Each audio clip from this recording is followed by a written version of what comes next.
Welcome to the Tool Review channel, and for today's video we are taking a look at the Klein Tools 89552.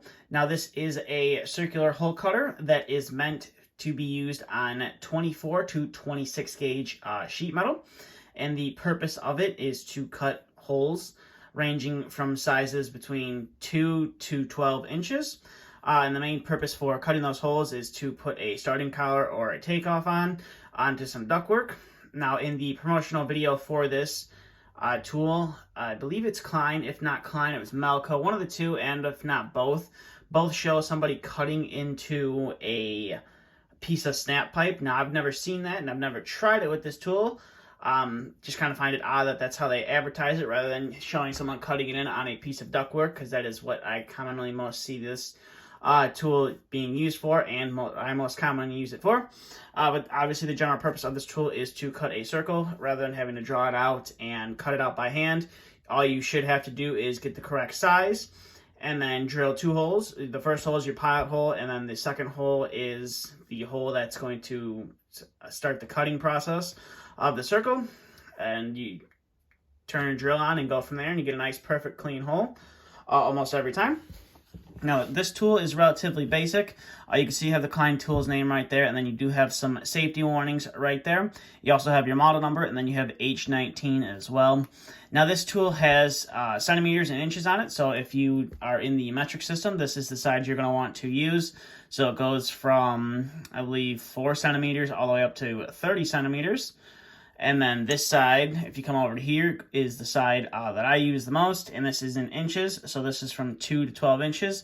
Now, the most common hole sizes that I do cut are 6, 8, 10, and 12, but you do have a wide variety. I actually have used this tool to cut a few 7s in, but that's pretty much the basic ones that I mainly use or mainly cut out. I'm not sure what you would do. What would you do with a 2-inch hole or a 3-inch hole? 4-inch hole, maybe, but I don't know how much CFM you'd be getting out of that, because the 6-inch you get about 100 CFM, so I'm sure you'd get barely any CFM coming out of any of these smaller size holes there, but you never know if you ever have to cut in one for whatever reason. And it's a fairly easy tool to operate. So you have this little adjustment point here, and it just slides back and forth. It is a little bit stiff, but all it does is it's a little screw, and then it has a little guide right here, and all it does is it slides back and forth. So you just have to line up. If you want, say you want to cut a 6-inch hole, all you have to do is line it up to the 6-inch mark on there and tighten it down. Now, when you are tightening it down, you want to just be kind of careful to make sure it doesn't move on you. Because I have had that happen before, where it's like I thought I was cutting a 6-inch hole, and when I was coming to tighten it down, it actually moved a little bit past that, and I didn't pay attention to it, and you cut a little bit larger of a 6-inch hole than you really wanted to. But as you see, all you have to do is tighten it down to there. Now, I normally take an Allen key, and I just happen to have a 3/16 Allen key right here, if I can get it out. This is the size that I like to use to tighten this guy down.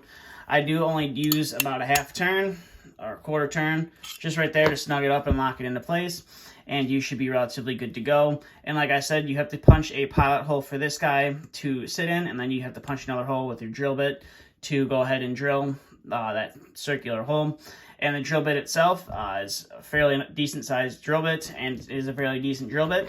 And how you get to it, if you ever need to replace it, is this part on top of the tool. It does unscrew right there, and then it pops off, and you do have your drill bit and your little locking piece on it as well. And you have a little tiny set screw right there, so if you have some Allen keys right here, you are going to need those to loosen that guy up. I believe they give you a key with the set, but after so many times of using this, I kind of lost where I put the key, so that's why I just kind of carry a set of Allen keys regardless with me. But you can see this blade definitely has some use on it. It still has some life in it, but I always do recommend with this tool, if you're buying it, whether if you're buying the Klein or if you're buying the Melco version of this tool, you always just have a spare drill bit around with you, because they will break when you least expect it, or when you're really trying to use a tool, or if you're kind of being hard on the tool, you can break the bit as well. But all it does basically inserts into there, and there's like a little cutout on the drill bit that allows you to adjust the depth on the drill bit to, I guess it's to make the bit last a little bit longer.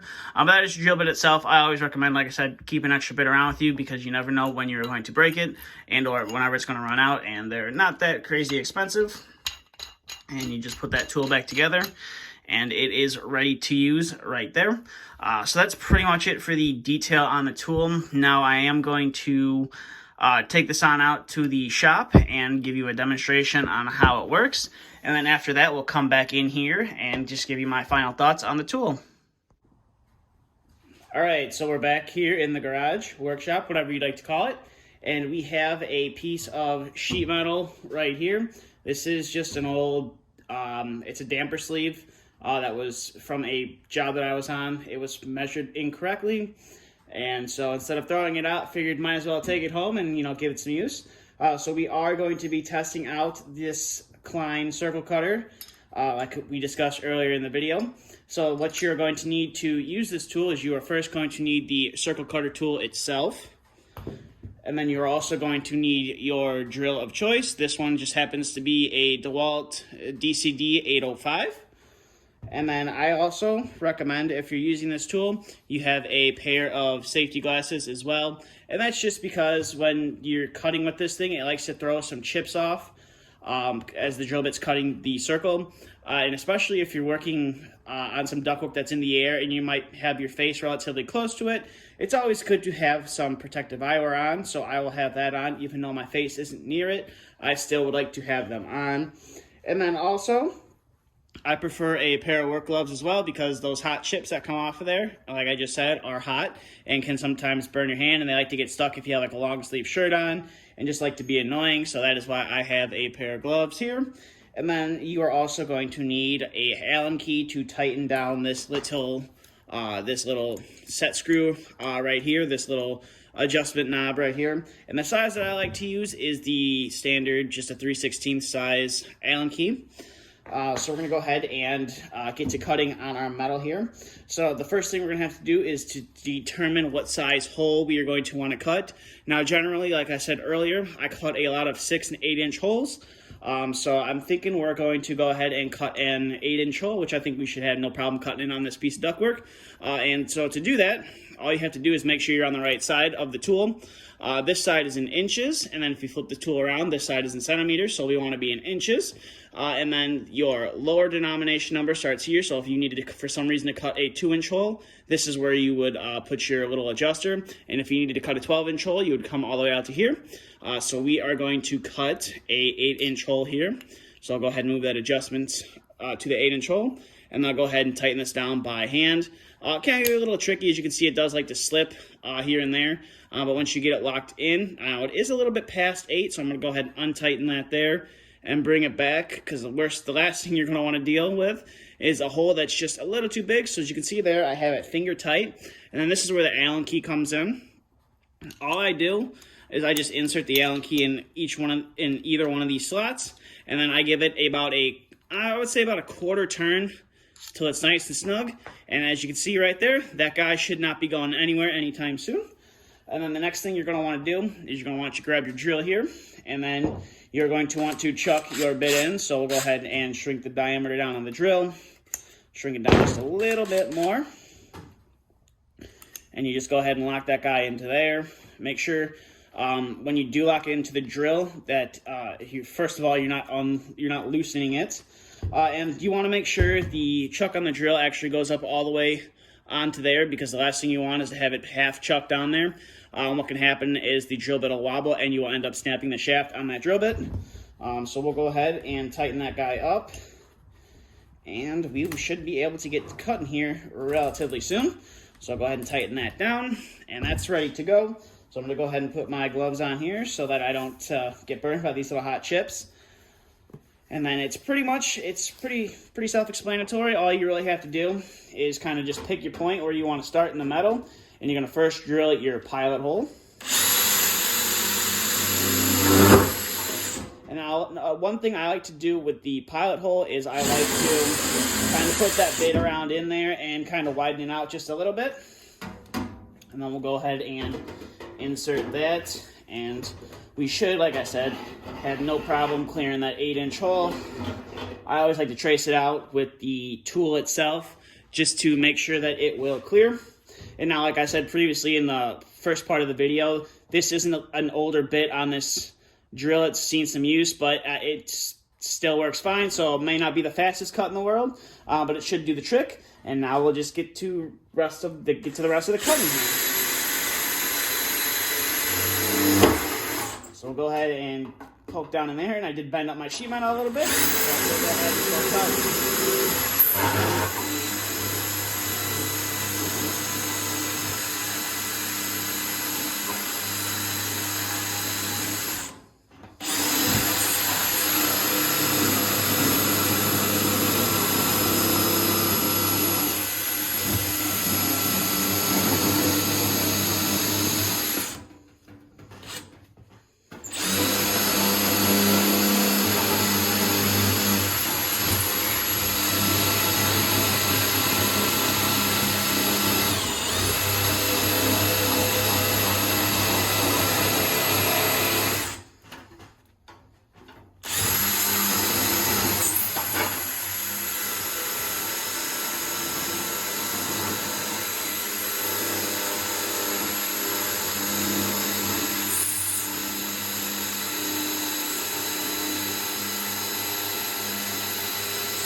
And as you see right there, we pretty much have our circle cut out.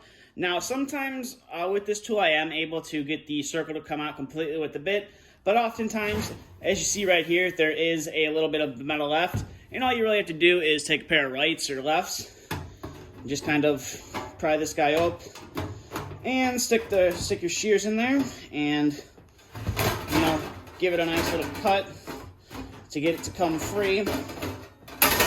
And there you go, you have your 8-inch cutout right here. Now, I did kind of bend up my metal here, but that is because it is not supported. And we can see on the inside, those are all the little metal chips that I'm talking about. So that's, kind of why I wear the gloves, is so that I don't get those on my hands, and so that I don't burn myself. So that was pretty much the demonstration on how to use this tool. Now we're going to go ahead and head back down to my bench, and I'll give you my final thoughts on the tool. All right, so we are back here on my bench, and as you just saw, we just demonstrated how to use this tool. So this is kind of my closing thoughts on the tool. So overall, I do have to say I would say this is a really highly recommended tool in my opinion, especially if you're someone new starting out in the trades and you don't have that, that dexterity with your hands yet, where you can just draw a circle and cut it out super fast. I really think this is a great starter tool or entry tool for anyone, just starting out in the trades. Because when you just start out in the trades, you're going to be working with a lot of ductwork. You're going to be hanging a lot of ductwork and or modifying a lot of ductwork. And you're going to be cutting a lot of holes. I mean, if you want, you can go ahead and cut them in by hand. There's nothing wrong with that. But me personally, if I can use a tool to do it and get pretty much the same hole every time and not have to, use a screwdriver, hammer, bang, a giant hole into the piece of metal I need to cut and then go ahead and cut it by my hand when I can use this guy. I feel like I can do it a lot faster, but that's just me. Everyone's different. I know some of the older guys out there think this is kind of a stupid tool. Now, it does make quite a bit of a mess, as you saw in the video. It does leave those little chips behind from when you're cutting from the drill bit itself. So if you are going to be using this on existing ductwork, you got to be mindful of that. You don't want to leave those chips in the ductwork, because last thing you're going to want is for someone to flip that heat on and have those chips come blowing out of one of your diffusers. So there is that, but this thing is definitely a great tool to use if you're hanging brand new ductwork. If you already have all your holes planned out where you need to cut them in for all your takeoffs, you can basically cut them all up before you hang your ductwork, and or cut it while the ductwork is hung, and just pull those chips out and maybe stick a vacuum in there and vacuum them out.